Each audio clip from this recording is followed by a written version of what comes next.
Now on Mississippi Insight. If nothing changes with the commodity prices that we're seeing today, those bankruptcies will continue into next year. Mississippi farmers warn that they may need federal help as a widening trade war targets our agricultural products. We'll hear from Mississippi Farm Bureau's Mike McCormick. And there is no doubt in my mind that a tariff is a form of taxation. former Governor Haley Barbour offers his take on the president's tariff push, education, and much more. That's all ahead this week on Mississippi Insight. I'm Byron Brown on broadcast and on podcast. Thank you for joining us for this March 16th edition of Insight. Each year, Mississippi farmers bring in hundreds of millions of dollars in sales overseas of our produce, our meat, and our ag products. It's the state's top industry. Now, despite reassurances from state politicians, some Mississippi farmers are getting very nervous indeed. President Donald Trump's foreign trade policies have drawn retaliatory tariffs by China, Canada, and the European Union. And those tariffs target many of our most lucrative agricultural exports. We wanted to get the farmers' perspective this week. Mississippi Farm Bureau President Mike McCormick sat down with 12 News' Jacoby Smith on Thursday. Well, obviously, tariffs are not a friend of the farmers. We're at the tip of the spear on trade. We have to trade a lot of our ag products here in the United States overseas for our commodity markets to work the best. But we certainly understand the issue with securing the border. That's important for our membership. Stemming the tide of illegal drugs coming into the country is important, and trying to get fair trade deals are important as well. We get taken advantage of by other countries. So we're all aware that those are things that we need to work on, but in the short term, trade disruption is very painful for farmers. Are you worried that countries like Brazil and Argentina will take over markets that Mississippi farmers rely on? Well, I think that's already happening. Brazil is clearing a lot of their rainforest, a lot of their land to be in production agriculture, and they don't follow the same rules that we do here in the United States as far as how we go about doing that through deforestation. They can grow 2 crops a year where most of our farmers grow 1. So it does give them a distinct advantage. And I think that you know, some of our foreign trading partners have viewed us as unreliable. So they are looking at places like Brazil and Argentina to take that market. I do believe our farmers here in the United States can compete with those countries very well if we give them the opportunity to trade on a level playing field, and that we would be able to keep those markets if we can get to some fair trade deals. With rising costs and lower prices, are federal aid programs enough to keep farmers afloat, and what more is needed? Well, I think first of all, if there is any aid coming from the government to help offset some of the pain that the farmers are going to see at the farm gate, we would be very appreciative of that. Farmers don't like to live on government subsidies. That's not what we want to do. We want to have fair and equal and open trade, and to be able to make a living off of our farm with fair prices. We have seen a reduction in prices for the commodities that we're getting since the trade wars of the first Trump administration. And then we've been hit with the inflation of the inputs that we've had to purchase through the last 4 years. So overall, it's sort of been a perfect storm of less markets for our commodities to go to, and then much higher prices that we're seeing for the input cost have just really put farmers at a disadvantage. We've probably had 10 or 15 years of good prices where farmers had some money and some carryover that they were able to weather some storms, but right now it's all gone, and the farmers are eating into their equity pretty hard. We are seeing some spikes in bankruptcies. If nothing changes with the commodity prices that we're seeing today, those bankruptcies will continue into next year.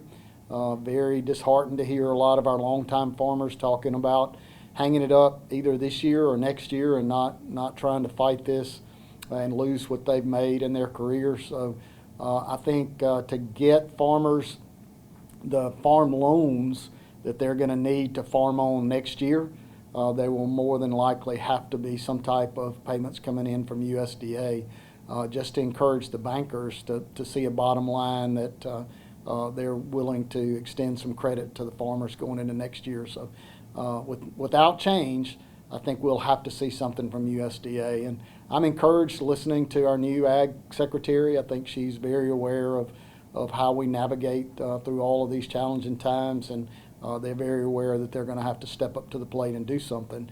If things stay out of the farmer's control and what they do on their farm, I think USDA will have to step in and help.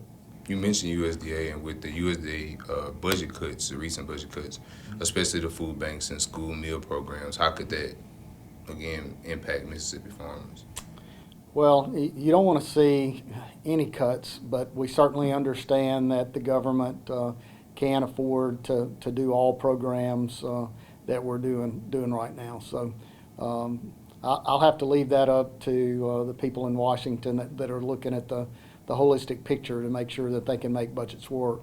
I will say more importantly to us, the cuts to USDA staff, FSA, Farm Service Agency in particular is a really is an agency that's really lean right now here in the state. So if there are any cuts to staffing, I think that it needs to happen at the federal level because we're already pretty low on the amount of people we need here in the state of Mississippi. And tariffs have raised prices on farm essentials like fertilizer. How are farmers handling those extra costs? Well, they just have to eat them because farmers don't get a chance to decide what their input costs are, and they don't get to decide what we're selling our commodities for. So any raises in the things, the input costs that we have on the farmer just has to work that into their budget. I do know that I had a meeting with Secretary Brooke Rollins, our agricultural secretary, this last week, and she was going to the White House to talk to them about how tariffs would impact fertilizer prices on farmers that were beginning to get in the fields and getting that out. So we're hopeful that the administration understands 80% of some of our key ingredients of fertilizer comes from Canada, that that would be taken into account and we can get more focused on tariffs that may work on the things that he wants to work on instead of just a broad range of products that might hurt. Are farmers changing what they grow or looking for new markets to deal with trade uncertainty? I think absolutely the farmers will change their crop rotations. Right now it looks like soybeans are in the crosshair, cotton is in the crosshair. Those are the two that we trade the most to China on, that they have probably the biggest risk on. It looks like right now corn may be the better option for them to possibly break even or make a little money on. So I think in the state of Mississippi you'll see a great deal of our acres go in on corn. So trade disputes and financial strains can take a toll on mental health. What's being done to support struggling farmers? I think you see us with Farm Bureau start promoting that awareness that you're not in this alone, that we're here with you, and there's some numbers that you can call and people that you can talk to. Farming is a little different than most careers. It's just not only your way of life, it's something that was handed down to you more than likely from generations before, and you don't want to be the one that lost everything that everybody else built that back up. So it's a lot of pressure on you. A lot of farmers don't feel comfortable talking to their wives and families about the financial issues that they're seeing. They just don't want to upset them with the financial realities of where we are right now. So we at Farm Bureau have some resources available that we can pass along to farmers on people that they can talk to, and we'll be glad to help them with that. And along with that, what are some other things the Mississippi Farm Bureau is doing to push for trade policies that protect farmers?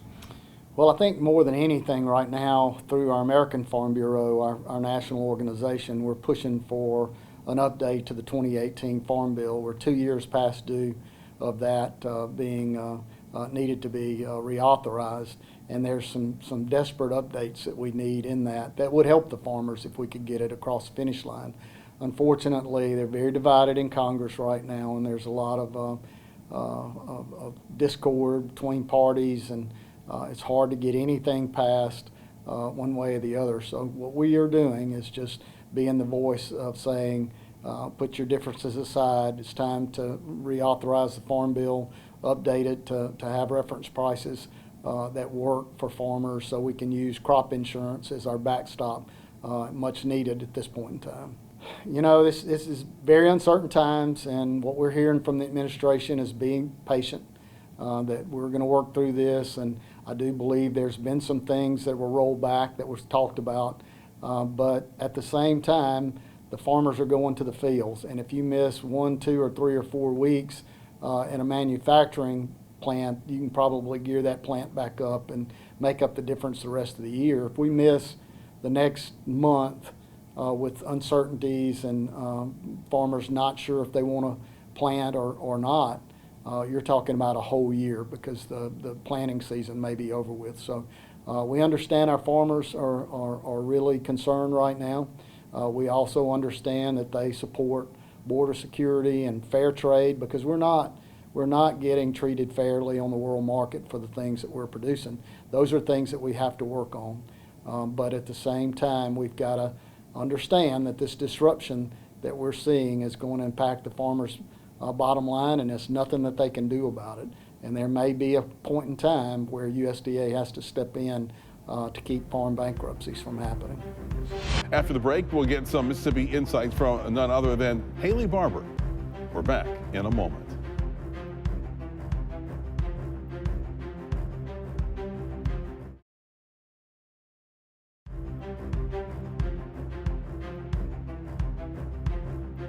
With all apologies to E.F. Hutton, when Haley Barbour speaks, people listen. The former Mississippi governor and Republican power broker keeps a close eye on today's politics and current affairs. So his keynote appearance at Monday's Stennis Press Luncheon in Jackson was a great opportunity to hear from one of Mississippi's political heavyweights on presidential trade policy, education, and even the prospects for a casino in Jackson. Here's Haley Barbour in his own words. What is your take on President Trump and the current tariff platform that he's set on? Well, I've always been a free trader. I worked in the Reagan administration, and we practiced free trade, and along with Bush, reached the agreement between Canada, Mexico, and the United States. However, I think there's a bit of logic to Trump's policy that tariffs ought to be reciprocal.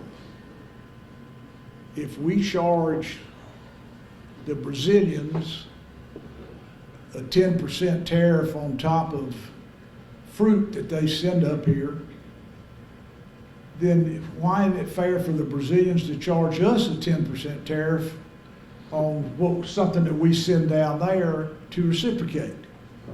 I don't think that's crazy, but I think it has been so long that the Americans, as part of the Marshall Plan, part of the Cold War, part of the recovery from World War II, we bent over backwards for our allies, particularly in Europe, particularly in the Pacific. And we made deals with them where they got some advantage because we were so far ahead of them. And I think that we shouldn't forget that why we're not reciprocating against our allies. We wanted them to get strong. We wanted them to be able to be real allies in the Cold War, which went on for decades, and we shouldn't forget that. And some of them could not have helped us one whit if we had not been willing to cut them some slack on their economic program. So we'll see what happens. I think the likelihood is that a lot of these things will be worked out in a relatively short period of time. But There is no doubt in my mind that a tariff is a form of taxation that gets put on the cost of living.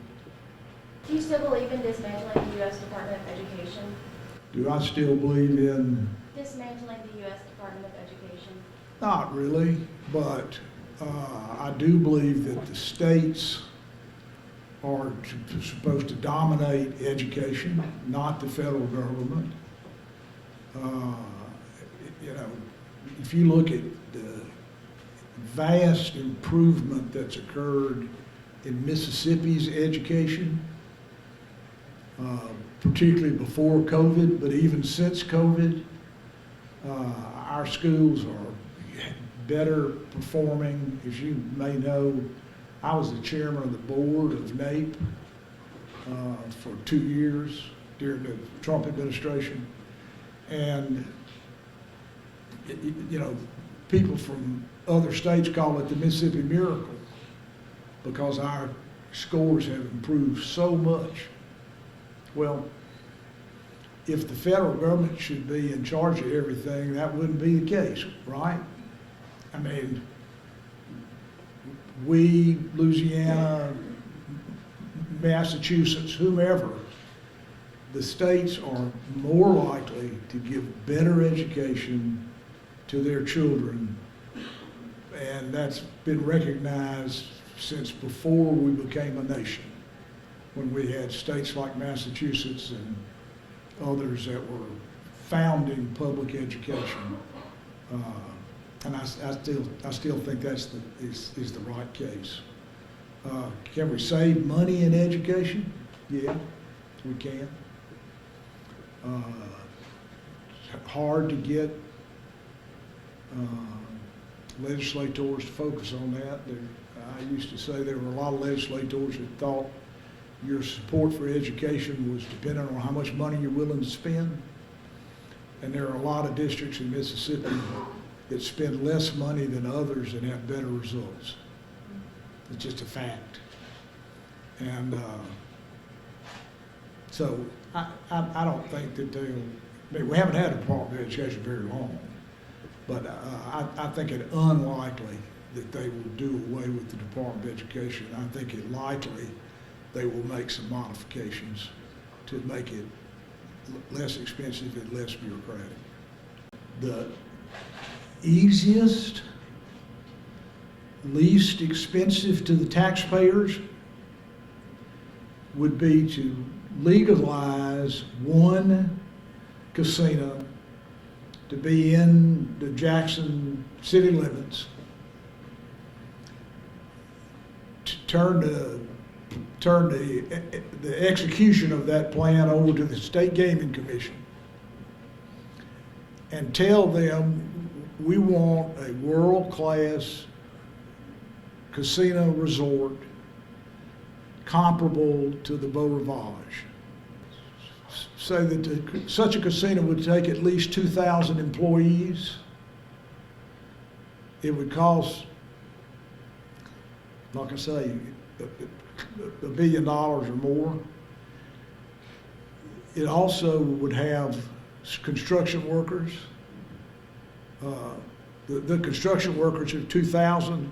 Then it would have permanent employees, probably 4,000. If you look at these kind of resorts. Now, is there a better infusion of money into this local economy than that? You know, I will confess that in 1990, I quietly was against legalizing gaming, but I was wrong. It turned out to be a great thing, huge amount of money for the state, and then half that amount of money for the local governments, because that's how we split it up, 8% and a 4% of the tax. You put that tax on there, the taxpayers put in nothing. There's no money that has to be put up by the state or by Jackson or by Hinds County or by anybody. And that's why I think these other guys and I thought we've tried most everything else, that this is the surest way to have the maximum amount of money infused into the Jackson economy without any tax increase or increased state funding to be necessary.